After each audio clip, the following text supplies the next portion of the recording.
Hey guys, Shannon here. Today we'll be going over important documents and information needed when building. So I'd recommend getting a folder, a binder, and making sure you have these easily accessible, that you start collecting these early in the process as not to cause delays when your builder starts pulling permits for your build. So number one, make sure that you have a recorded deed showing that you own the property. So a lot of people are building on maybe family land, so make sure those grandparents or parents get that deeded over to your name and that's recorded. Next, you want to make sure that you have a recently recorded survey or plat. So when I say recent, I really mean like updated. Make sure that, if there's any structures that may have been built or changes from the last survey that's recorded, make sure that's updated. So, I'm working with people too that are doing family compounds. So where this can become a problem is if you have parceled out pieces maybe, and an old survey's recorded, you're gonna have to get a new survey reflecting those changes. Otherwise, it's gonna cause delays in the permitting process. Next, make sure you get a 911 address. So what you'll have to bring there is a deed showing that you do own the property and something like a survey showing where the structure is and driveway access and those type of things.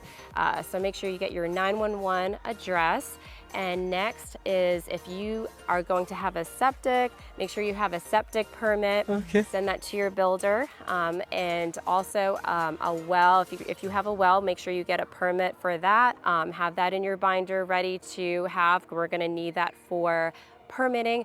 Or if you have city water or something like that, they're gonna need a water tap receipt. So make sure you save that. Next is this is not so much documents, but important information that your builder will need to know for permitting. So if you are clearing more than an acre of land, you'll want to know that and let your builder know, because you may need some specialty permits like possible stormwater, land disturbance permit. So make sure you tell your builder if you're doing that. And the other thing is if there's any other dwellings on the property. That also, like for example, if there is an ADU, there might be certain things like you need to match the exterior finishes of your home to that ADU. An ADU is just an additional dwelling is what that stands for. So these are all information documents that you're gonna need to make sure and ensure that the permitting process goes smoothly, that there's not delays. So make sure you keep that all together for your builder. So those are the main documents and information you kind of want to have up front when starting. Make sure you have that. So to recap, make sure you've got a recorded deed, recent recorded survey, a 911 address, your septic permit, well permit, or water tap receipt. Make sure you let us know if you're clearing more than 1 acre of land, and let us know if there are any other structures on the property. That's all I've got for you guys today, and I'll see you next time.